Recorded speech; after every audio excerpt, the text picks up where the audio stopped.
नमस्कार दोस्तों, स्वागत है आपका आपके अपने यूट्यूब चैनल मन अप स्टोरीज में। दोस्तों, नई कहानी चल रही है जिसका नाम है दिल है तुम्हारा, और ये कहानी का दूसरा पार्ट है। इससे पहले एक पार्ट अपलोड हो चुका है जिसका लिंक आपको डिस्क्रिप्शन बॉक्स में दिल है तुम्हारा नाम से प्लेलिस्ट में मिल जाएगा, उसमें जाकर के आप सारे पार्ट्स पढ़ लीजिएगा।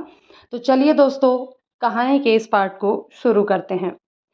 हजारों फूल खिल उठते हैं और उसकी चाल तो ऐसा है जैसे कि वो चलती है तो मन करता है कि उसे बस देखते जाएं, देखते जाएं। किरण चुटकी बजा के अनूप का ध्यान भंग करके कहती है, अरे राजा, सपनों से बाहर आ जाओ। मैंने सुना है कि वो तुमसे ज़्यादा पढ़ी लिखी है। अनूप कहता है, हाँ सही सुना, वो तुझसे भी ज़्यादा पढ़ी लिखी है और संस्कारी भी है। तेरी तरह यूं आवारा होकर गली गलियों में नहीं घूमती है। किरण, हाँ ध्यान रखना, वो पढ़ी लिखी है, हमारी तरह नहीं है। तो जैसे अनपढ़ को तो छोड़कर भाग जाएगी, फिर हम ही काम आएंगे। बताए दे रही हूँ। हाँ, फिर मत कहिएगा कि बताए नहीं थे। अनूप गुस्से में किरण की बाह पकड़कर दूसरी तरफ झटक देता है और कहता है, यह हमारी जिंदगी है, हम जैसा चाहेंगे वैसा जिएंगे। तुम्हें इससे क्या लेना देना? तुम अपना काम करो और हमें अपना काम करने दो। और रहा कोमल का, तो तुम जैसी लड़की उसके बारे में क्या जाने। कहकर वह वहाँ से चला जाता है और किरण चिल्लाते हुए कहती है, अरे सुनो, जब वह तुमको लात मार के भगा देना तब तुम मेरे पास चले आइएगा। हम तुम्हारी राह देखेंगे, क्योंकि हम ना तुमको सच्चा वाला प्यार करते हैं। और किरण भी वहाँ से चली जाती है। इधर धनराज के जाने के बाद विजय सिंह कुर्सी पर बैठे बैठे सिर्फ विनीता को गुस्से से घूर रहे थे। विनीता विजय सिंह की तरफ देखते हुए गुस्से में इतराते हुए कहती है, क्या हुआ? आप मुझे क्यों घूर घूर कर देखे जा रहे हो? अरे मैंने कौन सा पाप कर दिया? उन्हें अनूप पसंद नहीं आया तो मैंने अपने बेटे वीरेन की शादी की बात चला दी। अरे जब वो अपनी बेटी का विवाह अनूप से करना ही नहीं चाह रहे तो इसमें हमारा क्या कसूर है?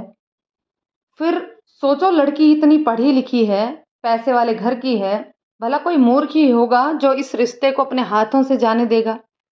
विजय सिंह कहता है, हाँ अब आई हो ना असल मुद्दे पर। अरे कोमल की शादी अगर अनूप से हो जाती तो विवाह में मिलने वाला सारा पैसा दहेज उसे मिल जाता, फिर तुम्हारे बेटे को कैसे मिलता? तुम ना ये सब दहेज के लालच में कर रही हो। मैं तुम्हारी आदत को बहुत अच्छे से जानता हूँ। विनीता गुस्से से कहती है, तुम्हें तो लगता है कि हम अनूप का बुरा चाहते हैं। अरे हमने कब मना किया है? अब जब वो ही लोग नहीं करना चाहते हैं तो इसमें हम क्या करें?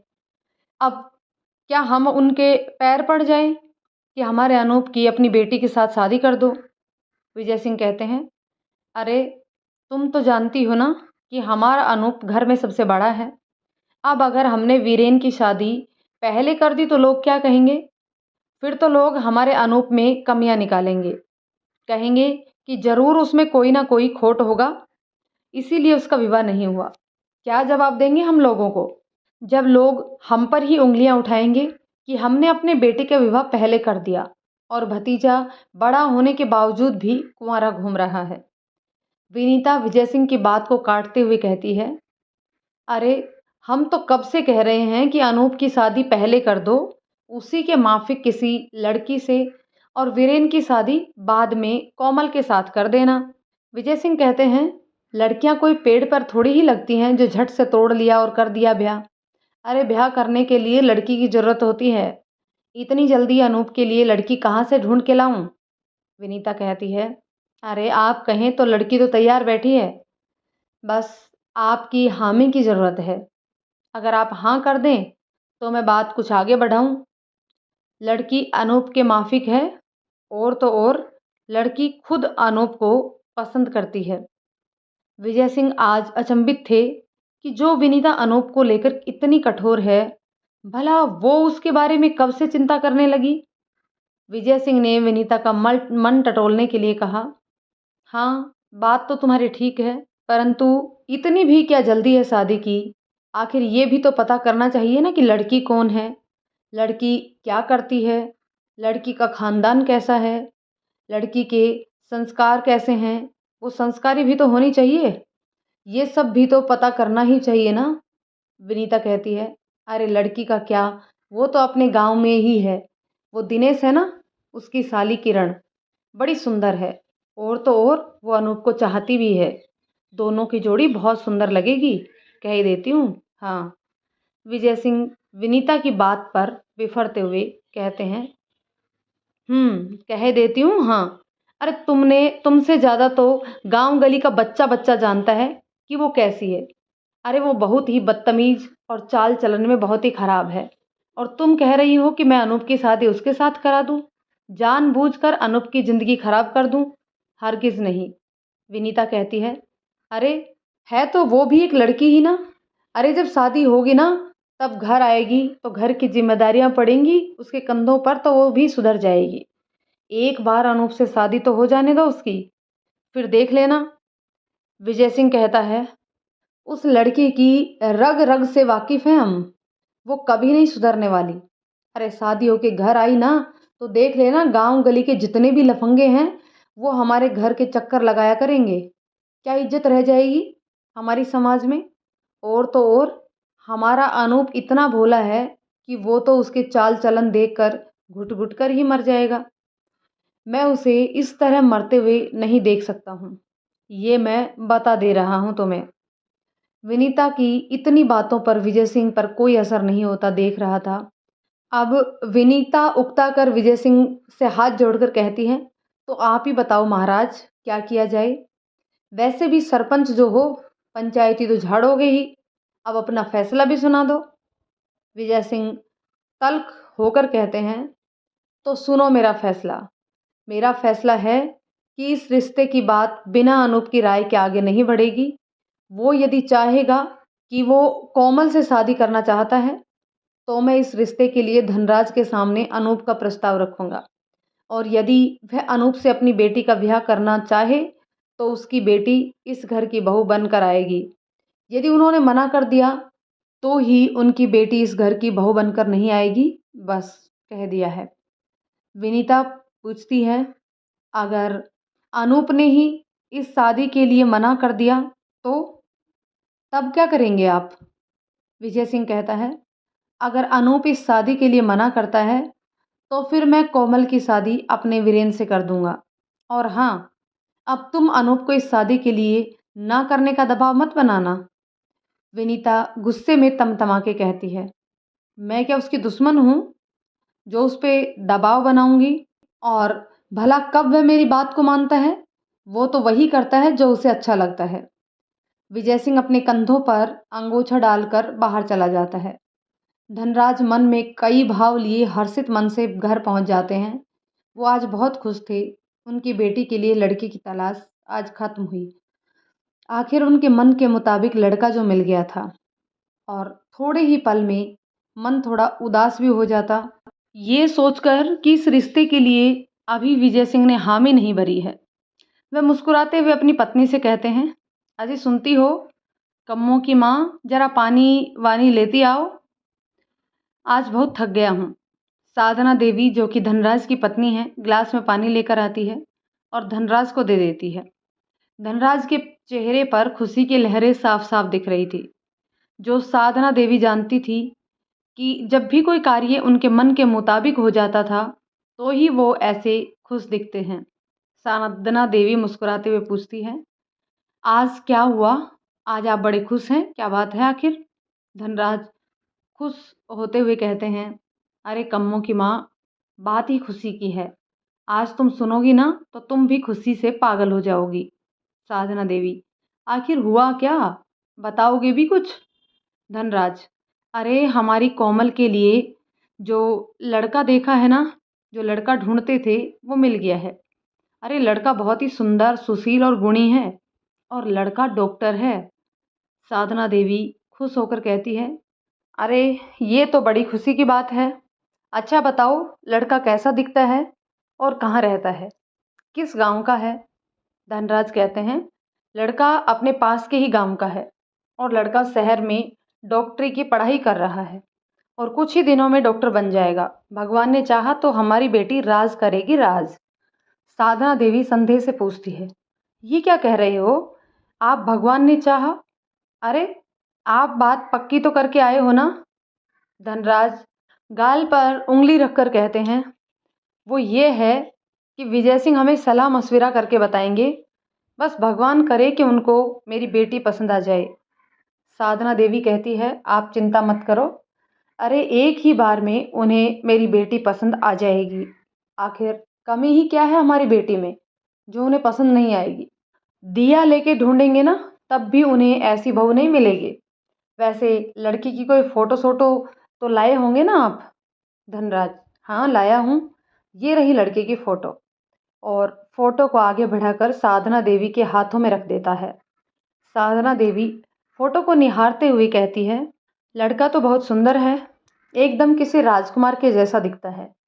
एक बात कहें, अगर बुरा न मानो तो क्यों ना हम ये फोटो अपनी कम्मों को दिखाएं? आखिर उसी को तो ब्याह करना है। धनराज कहते हैं, हाँ हाँ दिखा देना उसे भी, आखिर उसे ही तो शादी करनी है। वैसे भी मैं ये शादी उसकी मर्जी के खिलाफ नहीं करूँगा। जब वह राजी होगी तभी करूँगा। परंतु एक बात कह देता हूँ, हमारी कम्मों लड़कों को फेल नहीं कर पाएगी। तभी कोमल भी घर में आ जाती है। कोमल को आता देख साधना देवी कहती है, अरे फेल पास का इंतज़ार क्या करना, नतीजा अभी मिल जाएगा। और वह फोटो को लेकर कोमल के कमरे में चली जाती है। कोमल कमरे के पलंग पर बैठी हुई थी। साधना देवी भी उसकी बगल में आकर बैठ जाती है और उसके सर पर हाथ फेरते हुए कहती है, बिटिया शादी के बारे में तुम्हारा क्या ख्याल है? कोमल, कैसी शादी और किसकी शादी कर रही हो माँ? अगर तुम मेरी शादी की बात कर रही हो तो बता दे रही हूँ, मैं कहीं नहीं जाने वाली हूँ अपनी माँ को छोड़कर। साधना देवी कहती हैं, तो मत जा अपनी माँ को छोड़कर। अरे इसीलिए तेरा ब्याह हम पास के ही गांव में करना चाहते हैं। बाबूजी ने तेरे लिए एक लड़का देख लिया है। लड़का बहुत ही सुंदर, सुशील और पढ़ा लिखा डॉक्टर है। और हाँ, ये देख ले उसकी फ़ोटो और बता लड़का कैसा लगा। कोमल चुलबुले अंदाज में हंसते हुए कहती है, आप भी माँ, क्या मैं आप पर बोझ हूँ? साधना देवी कहती है, नहीं मेरी लाडो, बेटी भी कहीं माँ बाप पर बोझ होती है भला? लेकिन एक दिन तो बेटी को अपने घर छोड़कर जाना ही पड़ता है। ये तो समाज की बनाई हुई एक रीति है जो लोग सदियों से निभाते आए हैं। तुम बस ये फोटो देख लो और देख के बताओ कि तुमको लड़का पसंद है या नहीं है। कोमल तिरछी नज़र से फोटो को देखती है और मन ही मन वीरेन को पसंद कर लेती है और फोटो को देखकर वह मुस्कुराने लगती है। तभी साधना देवी उससे पूछती है, कैसा लगा लड़का, तुमको पसंद है ना? इतना कहकर कोमल साधना देवी को फोटो पकड़ाकर मुस्कुराते हुए कमरे से बाहर चली जाती है। यह देखकर धनराज साधना देवी से कहता है, क्या हुआ, क्या हमारी बेटी को वीरेन पसंद आया? साधना देवी कहती है, हाँ हमारी बेटी को ये रिश्ता पसंद है। अब आप विजय सिंह जी से बात कर लो। धनराज कहते हैं, परंतु कम्मों ने तो कुछ भी नहीं कहा। साधना देवी, अरे उसके चेहरे की मुस्कान ही बताती है कि उसे लड़का पसंद है। धनराज कहते हैं, ठीक है, हम विजय से ब्याह की बात कर लेंगे। इधर अनूप खेत पर काम कर रहा था और दीनू से अपने ब्याह के बारे में भी बातें कर रहा था। उस बेचारे को तो ये भी नहीं पता था कि जिसे वो अपना समझ रहा था वह अब किसी और की होने वाली थी। उसके दिल में किसी और का प्यार उमड़ रहा था। अनूप इन सभी बातों से अनजान था। अक्सर वह हर किसी को अपने सुख दुख की बातें बताया करता था। उसके दिल में सभी के लिए अपनेपन का भाव था। तभी दीनू कहता है, क्या हुआ अनूप भैया, ब्याह की बात कहाँ तक पहुँची? अनूप कहता है, कुछ नहीं दीनू, काका अभी ब्याह की बात चला रहे हैं, बस जल्द ही रिश्ता पक्का हो जाएगा। दीनू हंसते हुए कहता है, भैया भाभी के चक्कर में हमें भूल मत जाना, हमको भी बारात में ले चलना, कहीं भूल मत जाना। अनूप कहता है, नहीं यार ऐसा नहीं, पहले ब्याह तो होने दो, बारात में भी ले चलूँगा तुझे। तभी अपनी सहेलियों के साथ कोमल भी वहाँ टहलने के लिए यहाँ पहुँचती है और कोमल सहेलियों से अपनी शादी के बारे में भी बातें कर रही थी।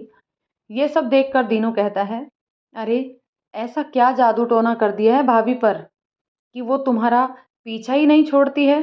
अब तो पीछे पीछे खेत पर भी चली आई है। अनूप मुस्कुरा के दीनू को डांटते हुए कहता है, चल तू भी बहुत बोलने लगा है। अरे वो अपनी सहेलियों के साथ घूमने आई है। दीनू कहता है, अरे मैं कौन सा गलत कह रहा हूँ, देखो तो भाभी अपनी सहेलियों के बीच भी आपकी ही चर्चा कर रही है। उधर कोमल की एक सहेली की चप्पल कीचड़ में सन जाती है। तभी कोमल कहती है कि वहाँ उस खेत की तरफ चलते हैं, वहाँ पानी भरा हुआ है, वहीं तुम अपनी चप्पल धुला लेना। और सभी लोग अनूप के पास आ जाते हैं और कोमल की सहेली अनूप से कहती है, प्लीज़ आप मेरी चप्पल पानी से धुलवा दो। तभी दीनू मस्करी करने लगता है और कहता है, अरे अनूप भैया तो सिर्फ भाभी की चप्पल धुलवा सकते हैं, आपकी नहीं।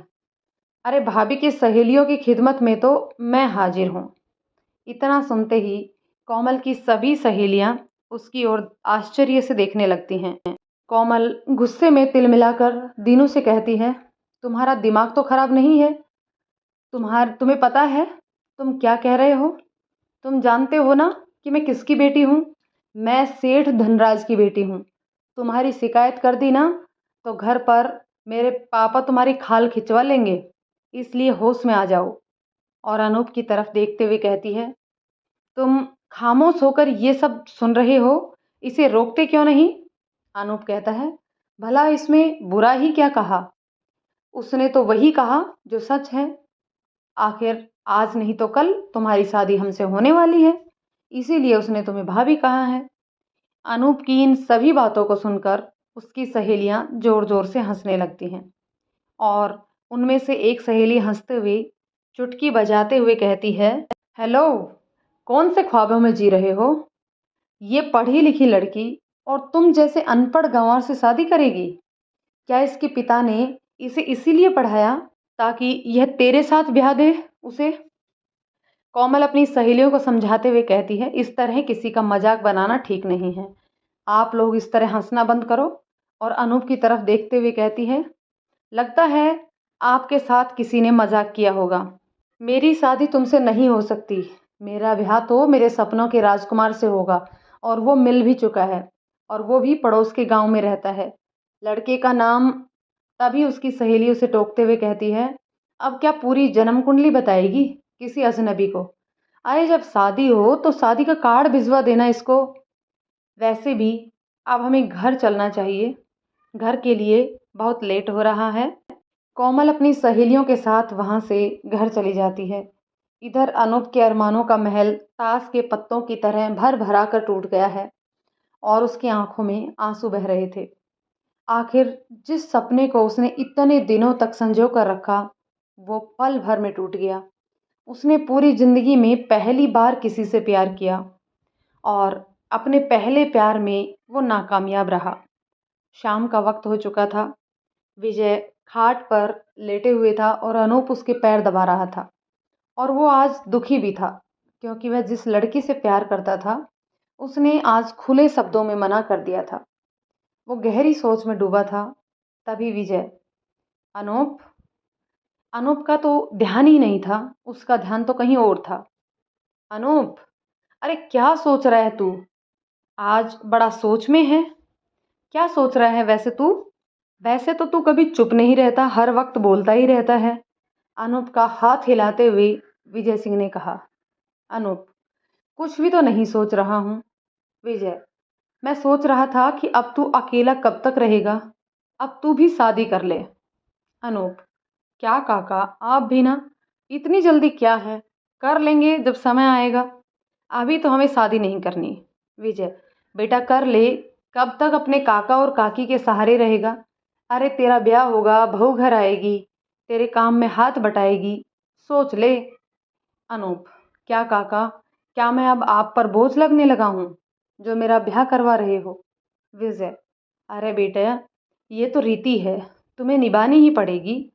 चल ये सब छोड़, ये बता, तुझको वो धनराज की बेटी कैसी लगती है? अनूप, अरे काका, मैं क्या जानूं किसी कोमल को, मैं नहीं जानता हूँ। विजय मुस्कुराते हुए, वाह रे बेटा, तुम नहीं जानते हो? बहुत सही। और हमने तो सिर्फ धनराज का जिक्र किया और तुम लड़की का नाम भी बता रहे हो। इसका मतलब जानते तो हो तुम उस लड़की को। कैसी लगी अब ये भी बता दो। अनूप मुस्कुराते हुए, क्या काका तुम भी? लड़की तो अच्छी है, पर तुम मुझसे क्यों पूछ रहे हो? जानबूझकर अनजान बनता है। विजय, तुमसे इसलिए कह रहा हूं क्योंकि तेरे रिश्ते की बात करनी है। अनूप, काका मुझे नहीं करनी है शादी, और उससे तो बिल्कुल भी नहीं। विजय, पर क्यों नहीं करनी है शादी? क्या कमी है उस लड़की में? अरे अच्छी खासी तो है, सुंदर और सुशील भी है। अनूप, तो मैंने कब कहा कि लड़की में कोई दोष है? वो तो बहुत सुंदर और संस्कारी है। और काका, उससे जिस लड़की की शादी होगी वो भी बहुत भाग्यशाली होगा। विजय, अरे तू शादी के लिए हाँ तो कर। वो भाग्यशाली लड़का तू भी तो हो सकता है। अनूप, परंतु काका, हमारा और उसका कोई मेल नहीं है।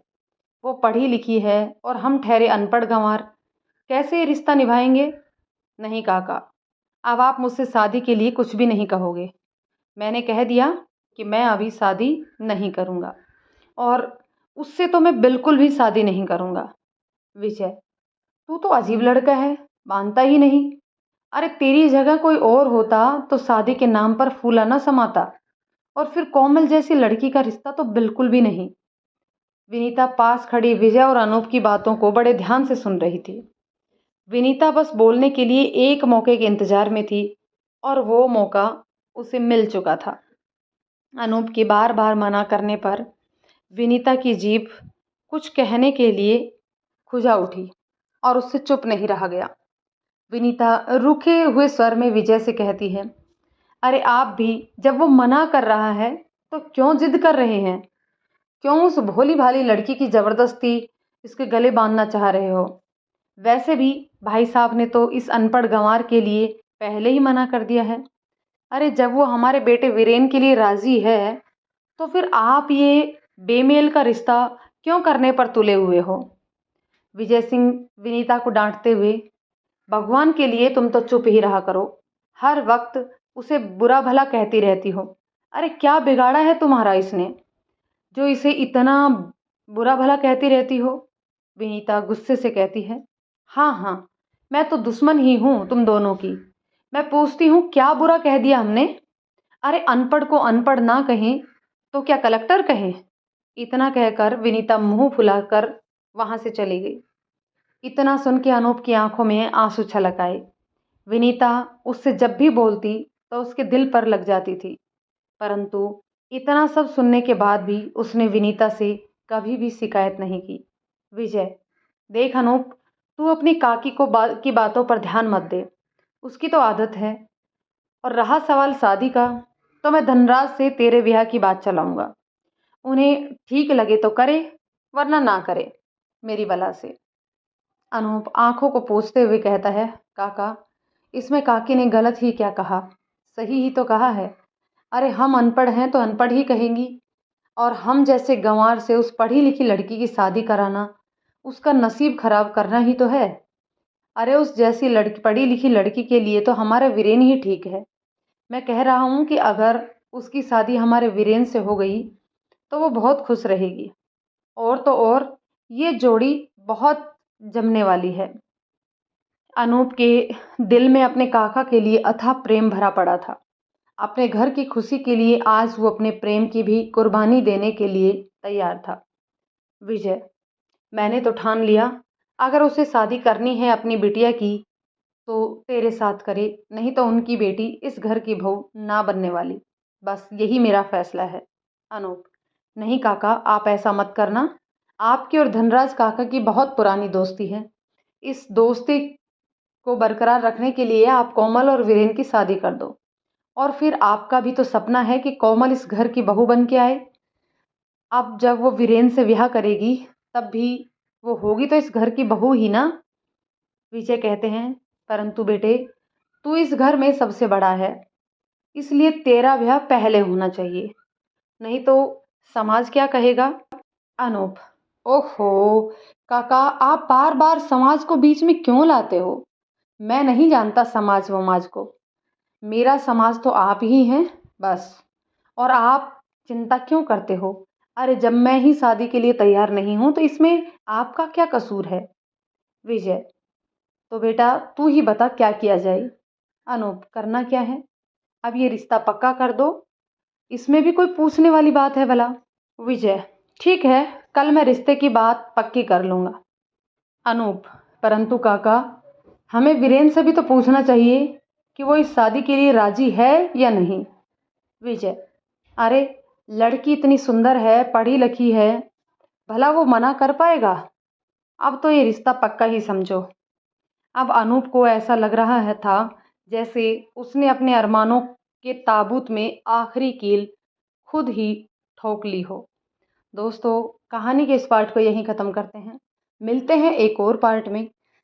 उस पार्ट में जानेंगे कि वीरेन और कोमल की शादी किस प्रकार से होती है। तो दोस्तों, कहानी आपको कैसी लगी कमेंट करके ज़रूर बताइएगा। कहानी पसंद आए तो लाइक शेयर करें। चैनल पर नए हैं तो प्लीज़ चैनल को सब्सक्राइब ज़रूर कर लें। धन्यवाद दोस्तों।